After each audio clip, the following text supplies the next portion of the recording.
Hello,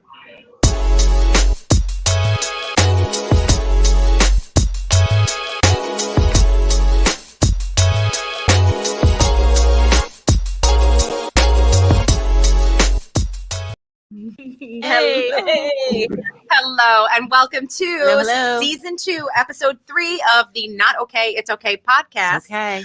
Today, we are talking about mental health stigma. Yes. It has come up before, but before I tell you about that, why don't I introduce the show?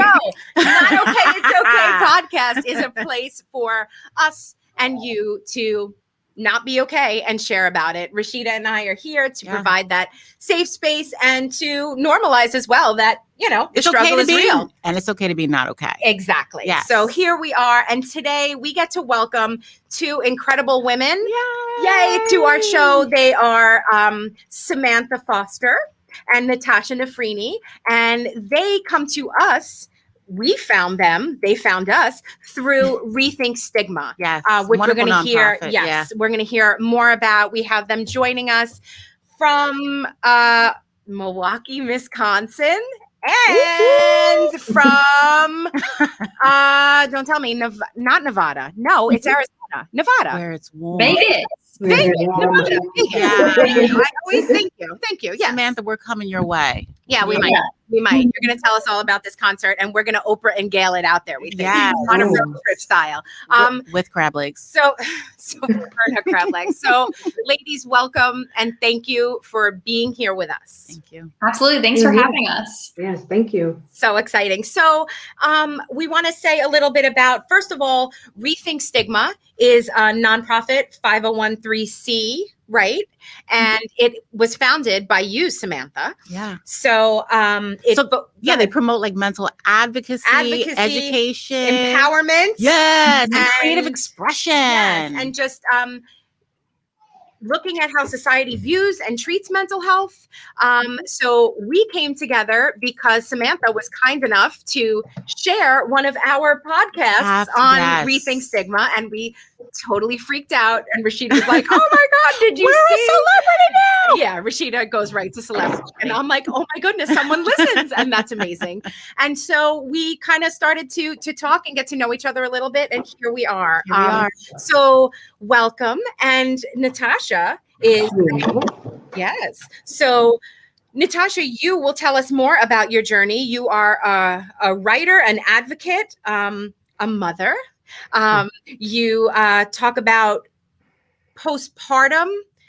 Some of your story comes through postpartum depression, anxiety. And so we want to hear all about this. And thank you in advance, ladies, for your candor, your honesty, and your vulnerability. Yes, thank you. Let's get this party started. Let's start with Samantha, because you are Rethink Stigma. Can you tell us about, no pressure at all. Can you tell us how you arrived to create this incredible space? Sure. And thank you. My gosh. So I founded Rethink Mental Health Incorporated, or Rethink Stigma as we're kind of known on social, on October 10th of 2018, which is World Mental Health Day. And the organization really came out of my own mental health journey after a lifetime of struggling, of feeling extremely bogged down by the stigma, feeling like I was a burden, like I would never achieve anything, like really just a bleak outlook on my future. That changed when I finally received the diagnosis that was correct for me. I detoxed off medications that I was prescribed that were causing more problems than they were helping. And I finally got a glimpse at empowerment by getting the right help. And through that empowerment, I was able to really embrace who I am. I was able to realize that my mental health doesn't define me, and that I can achieve whatever I put my mind to. But in the same token, it's okay for me to not be okay sometimes. And I can allow myself that time. I'm no weaker or lesser for needing my space, for needing my time, for setting boundaries in my life to make myself healthy. So through that empowerment, I really wanted to reach out to those who had been in my shoes before, who were suffering in silence and felt like they were lost and hopeless, and reach out an arm to let them know that they're not alone and that it is okay to be okay. I reached out to a couple different organizations and I tried to find ways to volunteer, but I couldn't find a place that would really allow an advocacy space, as I'm not a mental health professional. So that's when I decided to just pull up my own bootstraps and create what I wanted to be, essentially. And also in doing so, give others who are in my same position, whether they had firsthand experience with mental health, whether they just wanted to do something about this cause, this stigma, also give them a voice to advocate. And Natasha is one of our fantastic advocates who's been with us almost the entire year of this advocacy program. So that is essentially the way it began, and it's just flourished from there. Yes, it seems like it evolves. I mean, you have advocates all over the world. So incredible. Everybody, make sure you are checking out Rethink Stigma. We're going to give you everywhere to check it out and see, literally, you've opened up a world of mental health advocates. Yes. It's so impressive. It's so important. Nationwide. And it's so necessary. Yes. So thank you for that explanation. And so we will do that segue to Natasha, who has been on board for this entire advocacy. Like you said, hey, welcome. And so Natasha, tell us a little bit about you, how you arrived here, and how you kind of linked in with Samantha and what you were doing before. Like how did you get here? First off, thank you for having me. So welcome. Yes. As Samantha stated, I became an advocate for Rethink back in May of 2020. I can't believe time is flying by. Yeah, happy anniversary. Thank you. And what led me to where I am today is after the birth of our son in 2018. Just to backtrack a little bit, I've always dealt with anxiety, but it was manageable, and I didn't really think too much of it, at the time. But then after I gave birth to our son, and I started to just notice that my level of anxiety just it became more severe. Like, I would be pumping milk for my son, and I would have a full-on panic attack out of nowhere in the kitchen as I'm, storing the milk. Right. And I started to just notice that, just these feelings of just sadness, and I couldn't understand. I'm like, I just gave birth. I should be very happy. I am happy. Why am I so sad? I just couldn't understand. And you talk about like the mood swings, like my poor husband, thank God for his love and patience for me, because he was catching all of the heat, all of the smoke. He was getting it. Yes. And I even though I was realizing this, I was in denial about it, because we worked with this awesome doula who came in like through the second half of my pregnancy, and she spoke about postpartum depression and what to look out for, and she spoke about it with my husband, and he was very good at he'll just check in and ask me was I okay, but I have a lot of pride, I will admit.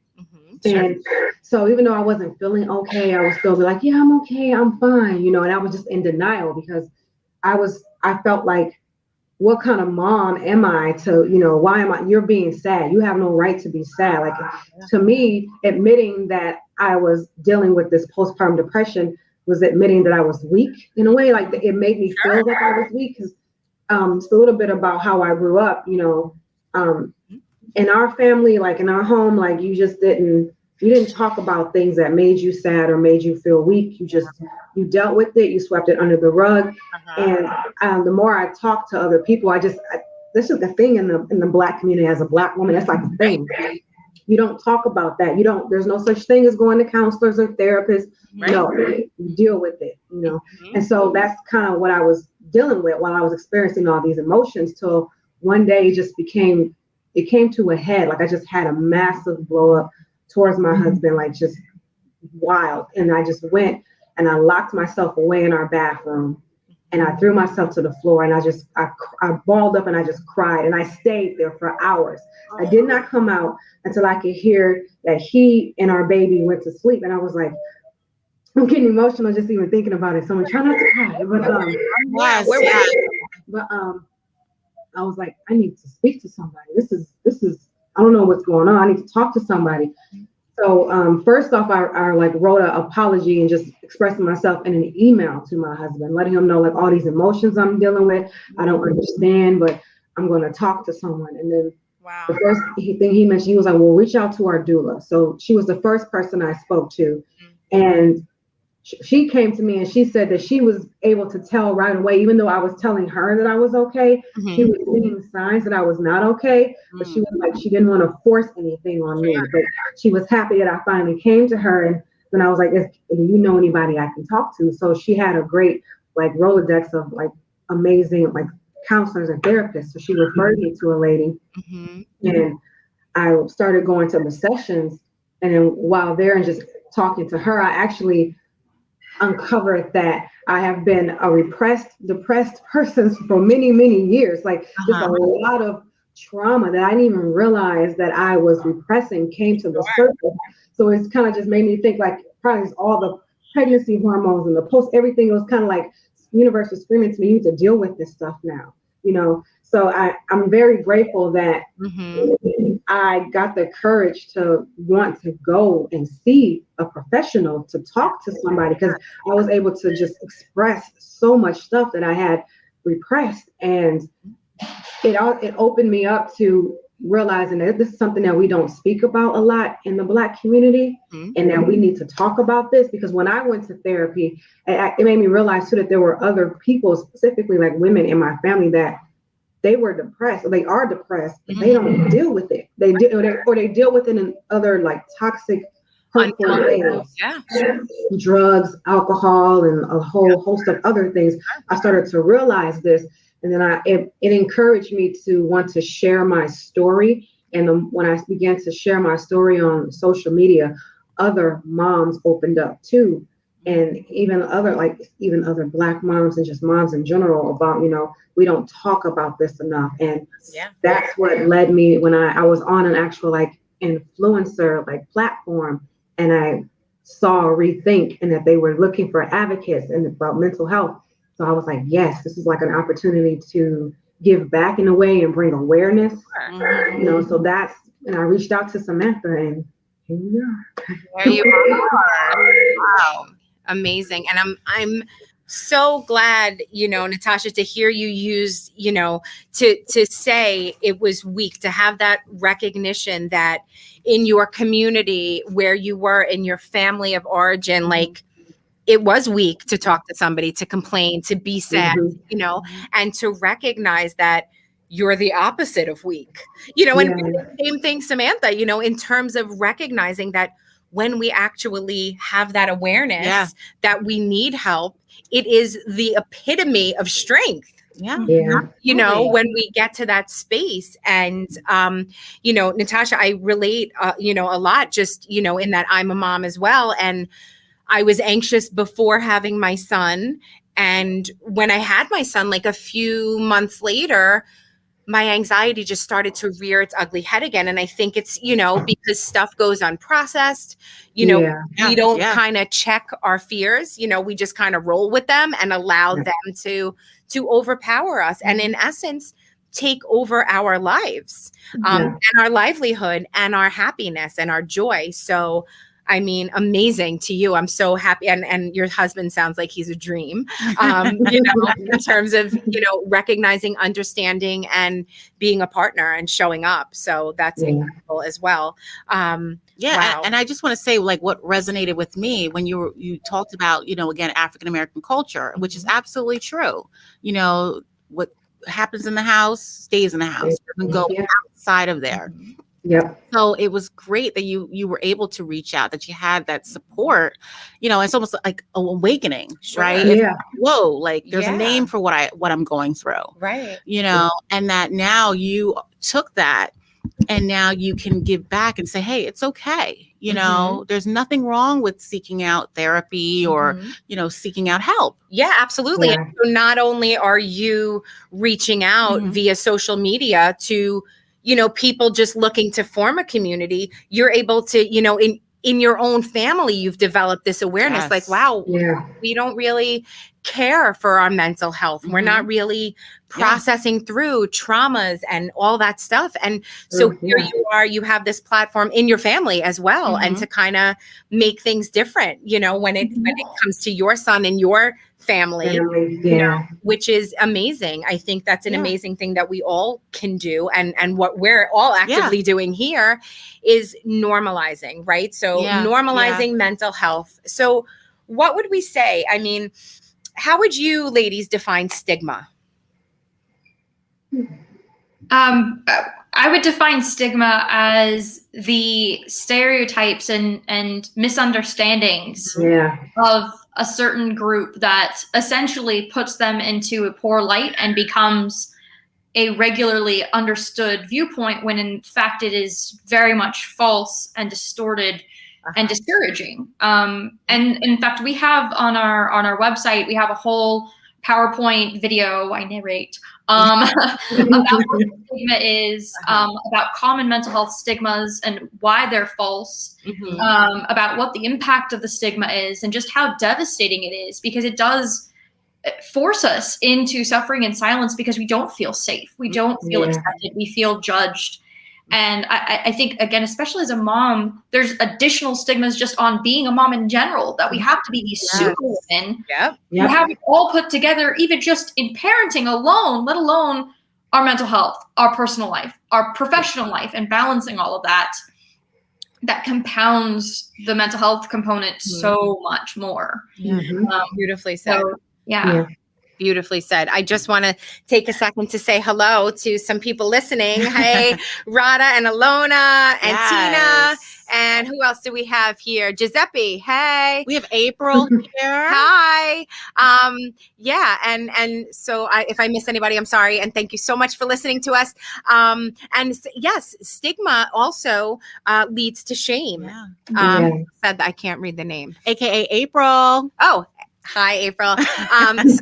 So that is, you know, there's a cause and effect for everything, right? Yeah. And so when stigma is upon us, and, you know, let's face it, it's not just in the mental health world, it's anything that sets us apart from anybody. It's anything different, you know, and that unfortunately makes us, like you said, Samantha, go inward and, you know, suffer in silence, which leads to the shame, to guilt, you know, and just all of these very alienating feelings. Hey, Rita. And then, you know, I think about the underlying pinning of stigma is fear. Sure. Right. They're afraid of what they don't know. And I just, Natasha, you want to talk more about that? Like, I mean, I know it must have been tough to just kind of say, yes, this is what I'm dealing with. How did your family, if you don't mind sharing, how did they take that? Well, you know, there's still a lot of like unresolved issues with that. Like I would say I definitely spoke a lot about it with my mom.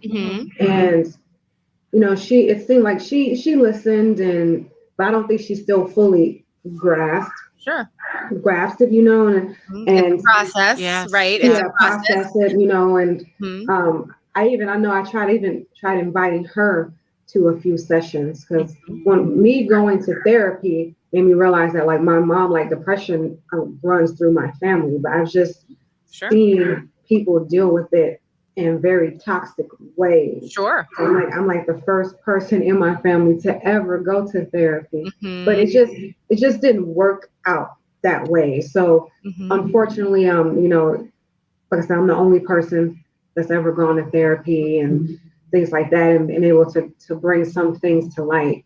But at least they know, like, hey, this is what I'm doing, and it's okay for you to do it too. I tried to open that door. We can lead a horse to water, but we can't make them drink. And like Samantha said, you know, we have to throw in that B word, right? Boundaries. I'm going to now set some healthy boundaries to make myself healthy. you know. So again, we can introduce the idea to our families, but we can't make them be like, oh, great job, girl, being in, you know, therapy.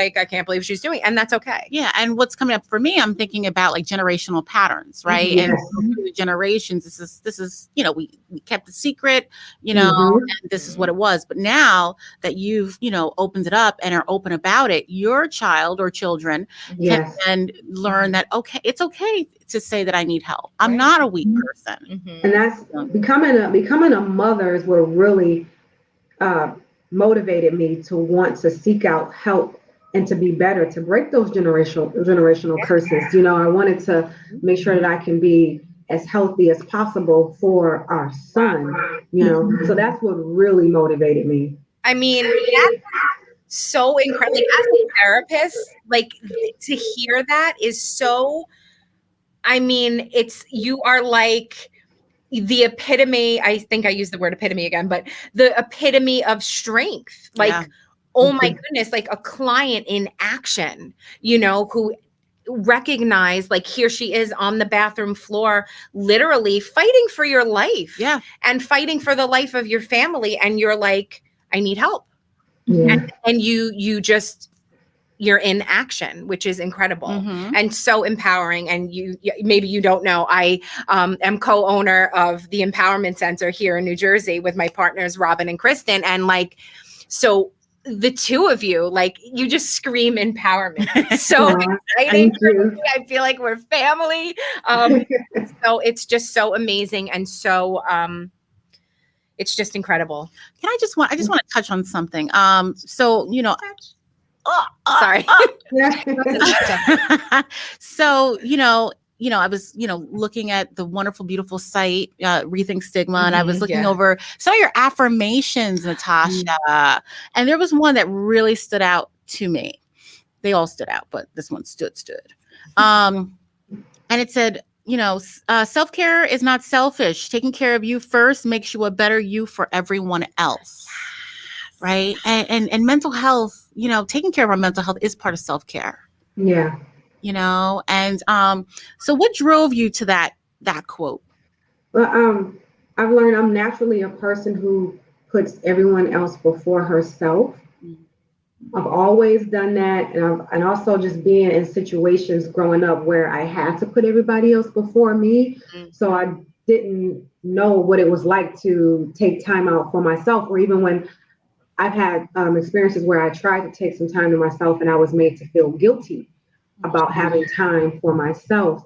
So I had to learn through this healing and going through therapy that, like, if I don't take time for myself, I'm going to be a mess. I'm going to be no good for myself or anyone that's in my space. That it's okay. Like, you need some time to recharge. And no matter what anybody says, everybody needs time to recharge. It is not selfish. You know, it's healthy. You know, you don't want to be, you hear people that scream, I'll sleep when I die. That's like something I've always heard growing up, or, you know, it's like, no, you're probably going to get there a lot sooner if you don't sleep. Exactly. Yeah, because we could talk about sleep hygiene and the importance of our brain actually resting. Yeah, you're so right. We're getting a lot of comments. I just want to acknowledge. So kudos to you, Natasha, for taking your power back. You are brave, Natasha. Yes. I love the Empowerment Center. Suni is amazing. Yes, she is. And thank you. Cheryl says, it took me a long time to seek therapy because still to this day, my husband doesn't believe and thinks therapy is for crazy people. So I make my sessions when he isn't home. Well, good for you, Cheryl. Yes, that is you taking charge and saying, I don't care what other people think of therapy. This is about me, how I view it, and I need it for my health. So rock on, Cheryl. And I think it's just a reminder that not everybody's going to get it. Yes. Yeah. Not everybody's going to get it. And sometimes, you know, just finding support in people that actually get it. Absolutely. Then yes, 100%. And not everybody needs to agree with you, but just knowing that we decide. Yeah. And you decide. Yeah. And I think that's why Rethink Stigma is so wonderful. You know, to be supported by this like family. I don't know if that's what you consider, but just a family. Sure. Yeah. Well, and that's exactly what the advocacy program is all about. You know, there's a a missing piece in a sense, our mental health journey, which is a lot of us don't have advocates in our lives. We don't have people where, in fact, a lot of the reason we're suffering in silence might be because our families or our family of origin or the people around us are the ones holding us back. So as advocates, we can be peers to help be that point of contact and help guide them to the professional help be kind of the as Natasha's doula was, that person who you trust to reach out to, who can say, it's okay, here's what you can do next, or here's, you don't have to feel ashamed. And there's such a power in that, especially as most of us have lived experience. So we really can say with honesty, I don't know exactly what you're going through. I may not even know how to help you, but I know that you're not alone. And through our family of support, you are going to feel welcomed and accepted and empowered. And we're going to help guide you to take care of yourself because you deserve it. You are worth it. I so love that. And to share more, I don't know. I mean, I feel like I say it on every dang show, but as a therapist, I share with my clients, like there are therapists who have a style when they do not self-disclose at all. I am very vocal to all of my clients about, I am a career changer because my anxiety put me on this trajectory where I was like, okay, this just occurred in my life. Anxiety literally halted my life and changed me as a human. And I need to know more and I need to help. And I need people to know that it's okay, and so I'm the first to say, listen, don't try to call me on Thursday at 2:00 because I'm in session with my own therapist because I feel like it's relatable and it's I kind of feel like it's my responsibility as a therapist. I would feel like a fraud if I didn't share that. It's like, it's part of me. And if I know it's going to help make me relatable with my client for them to know, wow, she's a therapist and she has anxiety. Yes, I do. And here are some of the skills that I use, and so it's so important, like you both said, to share, to be that hand, that arm that reaches out and says, hey, I get it. And I might not get it, but I get you. And I feel you, and we're going to get you to someone who can help. And I think also too, just piggybacking off of that. I don't know how to do the piggyback, but you want me to jump back? I'll show you. But like, I forgot what I was going to say. Here she goes. Yeah. Ladies and gentlemen, that's me. Rashida caught that. Well, we back and say we were talking about lending a hand, being that person. All right, we'll get back to her. Oh yes. See, sometimes people think that therapists are almost like superhuman, right? Therapists don't go through stuff, right? And I just like how that's a pile of poop.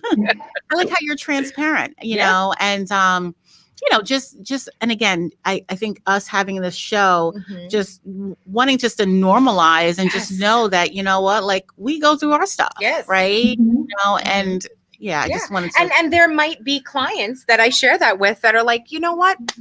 I don't know if we're going to be a good match. And, that is fine. I respect it. If you want a therapist that is more, straight face, that's fine. I'm going to help you find that person. If you want a therapist that writes with a pen. No problem. If you want a therapist that writes with a pen, a fun pen or whatever, that's okay too. The bottom line is, let's be relatable. Let's normalize this mental health thing. We are everybody, every single person in the world who has a brain and has mental health issues. I hate to break it to you, everybody. If you don't know that, we all have mental health issues, whether it's managing our emotions or anger or feeling sad sometimes or feeling anxiety. We all have it. And you have those emotions. Yes, it's necessary. Yeah, it's okay. So Natasha, wow. So how I saw that you were a mom influencer. Tell me more about that. That's like, I love the influence. Yeah, I got after I became a mom, I started really seeing like the world of like influencers like just take over and grow. And then I started to just study that because I'm on social media, but it's like I just don't want to post. I want to like make an impact or do something cool, And I started to see that there was a market for mothers, young parents, and which makes sense because they're you become a new mom and there's all these products or even like just services, like they even have stuff for like just meditation for mothers, like to take a little bit of time alone, 15 minutes and just go breathe, you know. But once I started to see that, I just started to rebrand my social media so that I can start having a presence on that side. And then I started to just research to find a different platforms that cater to influencers. And I put myself on those platforms and just started to like just network and see what opportunities I can become, you know, involved with. Love that. Yeah. That's yeah, I was like scrolling. I'm so old. Browsing. I was just browsing on your Instagram page. And I saw you in the shirt. The future is stigma free. And I was like, yes, that is incredible. I need to know where you got that shirt because I want one too. Samantha. Yeah, that's our organization shirt. What? Okay. Tell me where I can buy one. I need one. So, you know, just on, you know, both of you promoting healthy discussions, like that's really what you're both doing. And so it makes so much sense that the two of you came together. I mean, if that is not the universe just working her beautiful magic, I don't know what is. And we feel that way in now having this connection with Samantha and now you, Natasha. It's refreshing. It's so good to know that the world has people like you two incredibly strong women in it. We too want to be therapist influencers, but we have no idea how. We'll chat about that another time. But this has been amazing. Yeah, and I just want to you know, so there's a lot of moms out there that are suffering in silence, that don't think that what they're feeling after having a baby is okay, that they think there's something wrong with them. What would you tell them, Natasha, those that are going through it and feel a sense of shame? Well, first I would say that when you're not alone and what you're feeling, you're not weak. Don't feel ashamed, and that there are people that you know out here that want to listen to you, that you can talk to. Reach out to somebody will be the biggest thing I would say. Don't continue to suffer in silence. Reach out to somebody for help. Love that. And I just want to say one more last affirmation that I love, and I'm going to brand it. It says, yes, you are all of that. Yes. That. You are all of that. And you are all of that. Yes. Yes. Samantha, I want to touch on one thing too, and then we're going to do our bowl of no shame and tell everybody where they can find you, because the two of you are working on an exciting project, which we'll get to in a second. But Samantha, I just wanted you to speak on your podcast, Feel the Music. Ooh, can you just share some of that? Because I know that music just is, you know, people say love is my religion. Music is my religion. Like music, right? I mean, it is like the ultimate force, the ultimate connector. So please, enough about me. Tell me about that. Sure. Thank you. So the third branch of our organization that we're developing out, and it's the newest kind of thing, is our creativity branch, which really focuses on mental health through expressions. Because whether it be music, art, or writing, there's so many, like Natasha does, writing, there's such value in being able to express what you're going through, and also to read, listen, or look at art, or whatever it may be, expressive mediums for mental health, because sometimes mental health is not as tangible. You know, it's not something you can necessarily fit in a cookie cutter box. Or put when you listen to that song and you're like, oh my gosh, how do they know how I'm feeling? Like, how do they write these lyrics just for me? Or you listen to that song that gets you pumped every morning and you're having a tough time and you just put on that jam and you're like, no, I am worth it. So the songs you cry to, the songs that empower you, the songs that touch you in that certain moment, and you just feel so heard, even though you're not talking to anybody. That's what the Feel the Music podcast is all about. So we feature a different song in each episode that relates to mental health or emotions in some way, kind of fits into those genres. And we talk to artists as well about what their inspiration was for writing it, where they were mentally, what their journey was. And we're starting season 2 actually this Saturday. I've got my first episode starting for season 2. And in addition to that, we also are having a benefit concert under the same theme. So we're really, really excited. Fantastic. It's going to be December 4th in Las Vegas, Nevada at the Las Vegas Brooklyn Bowl. And we're going to have a lineup of fantastic artists. Hopefully as many as possible of our advocates will be there as well. So you can see all of us in action. I feel like we got to take a trip. I know. We said before off camera and off mic or whatever that we want to Oprah and Gail it to down there. Across there, not down. Sorry, I suck at geography. Thank you for that, because yes, music. Yes. So one of the other incredible things that Rethink Stigma is bringing to the forefront. So I think we're gonna do our bowl of no shame, if that's okay, and then let our listeners know where they can find you and to talk about your project that you're working on. So without further ado.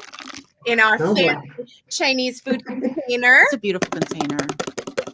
Okay. Who goes first? I wonder what was in there. Was there soup in there? Totally soup. Okay. Totally soup or extra duck sauce because sugar.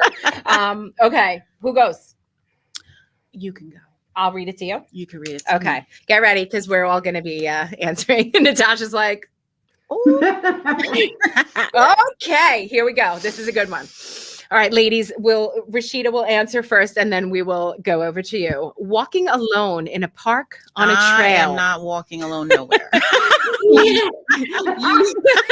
Natasha's like, me neither.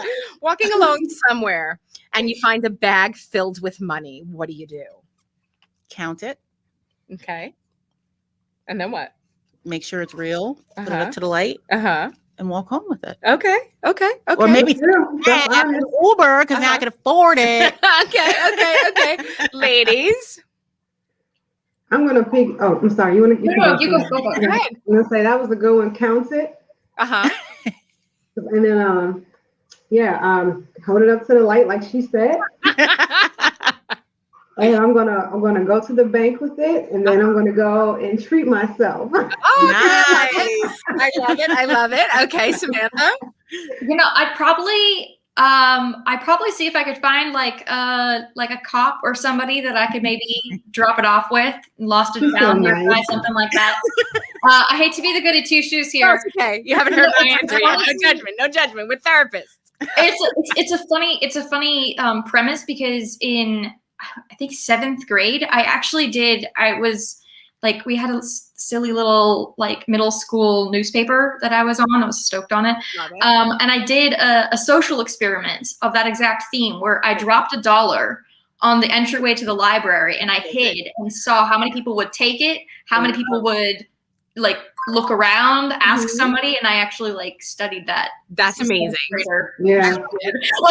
Okay, so Samantha is going to the cops. Okay. I feel like this is what I would do. Part of me wants to be like, oh, take the money and run. What's that song? I don't know, Christian, what's that song? I don't know who sings it, but whatever.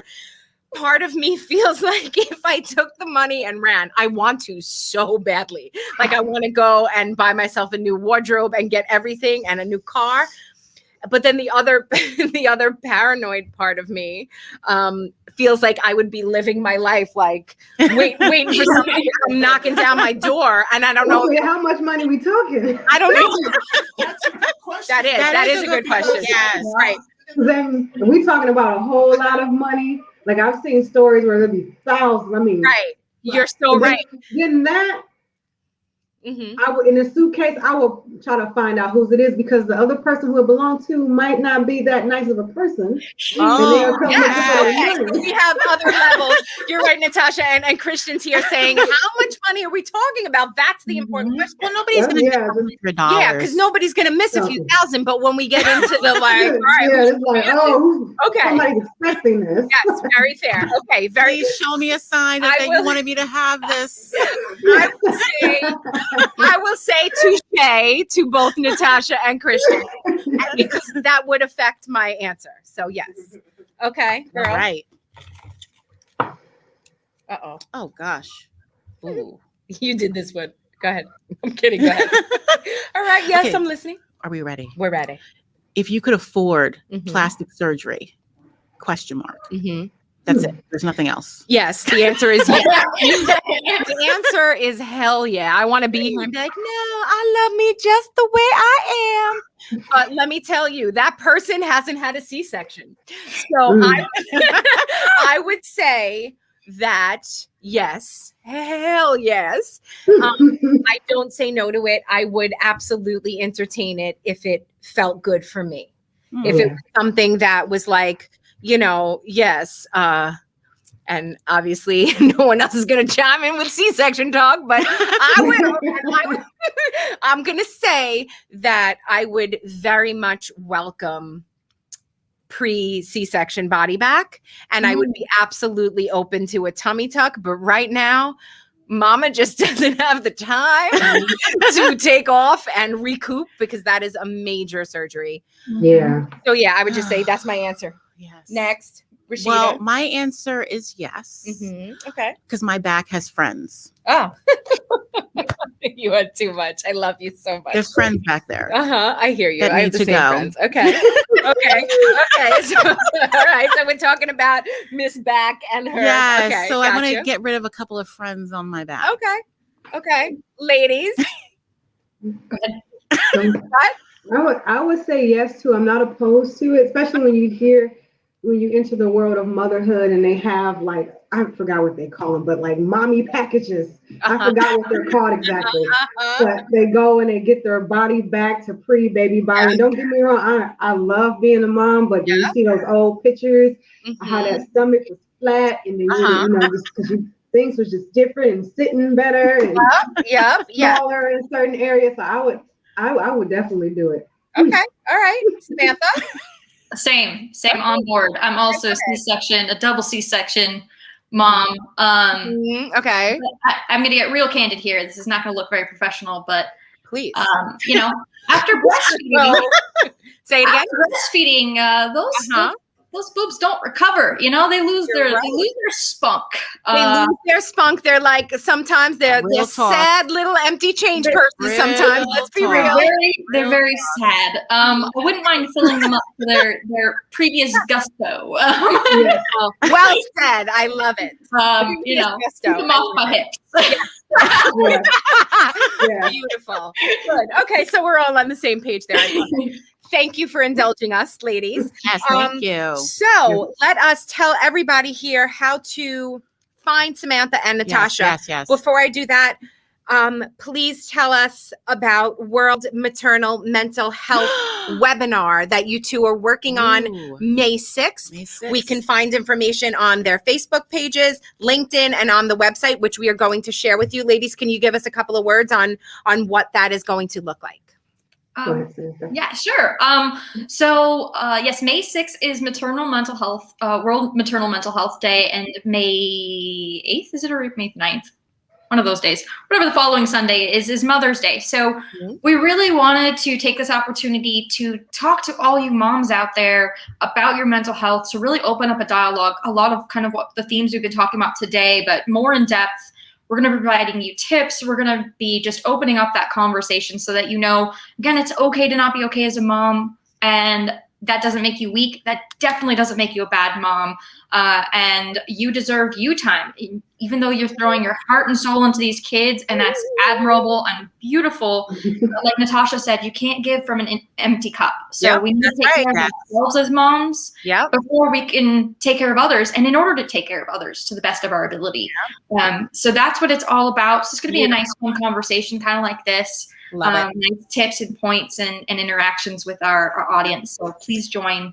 Be a nice time. Yes, absolutely. Thank you for that. And thank you for doing that. And thank you for being the vehicle that provides women all over, everywhere, literally the world, with this incredibly necessary knowledge and support. Yeah, you're telling them that it's okay. Right? It is okay. It's okay. Yes.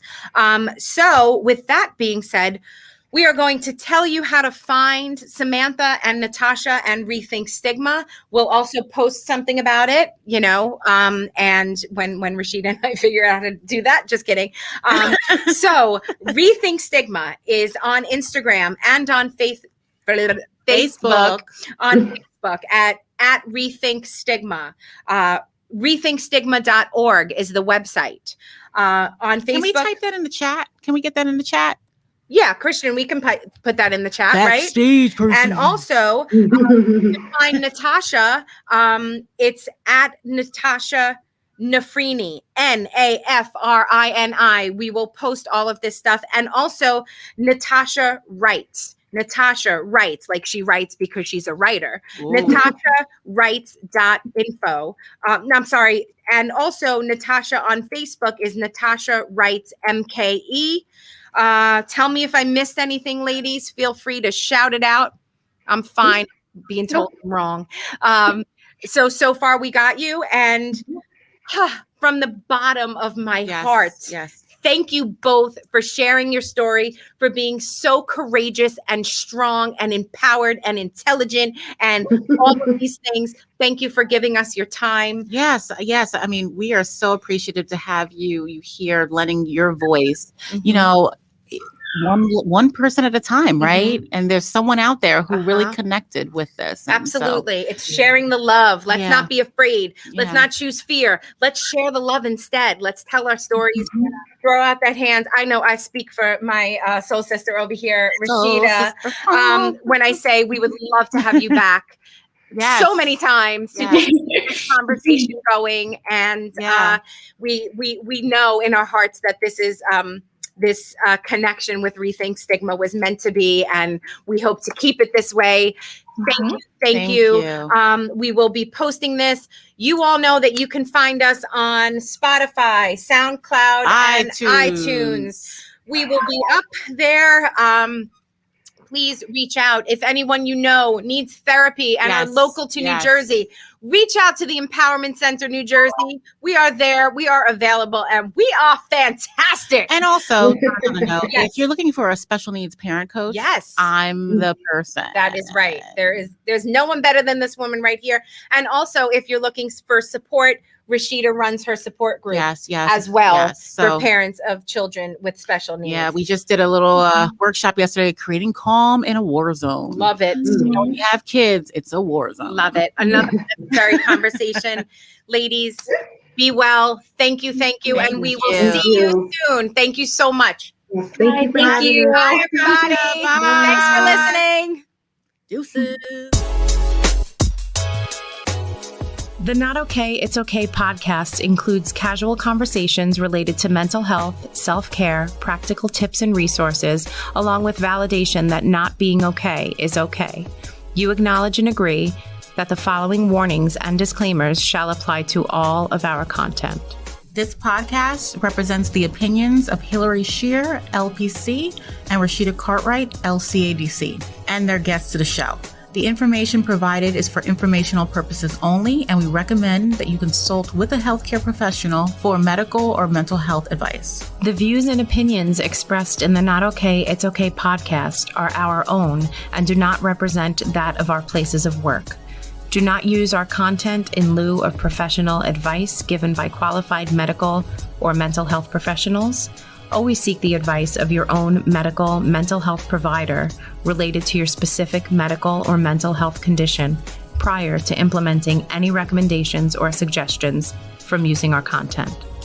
Privacy is of great importance to us. That being said, all people, places, and scenarios mentioned in the podcast have been changed to protect patient confidentiality.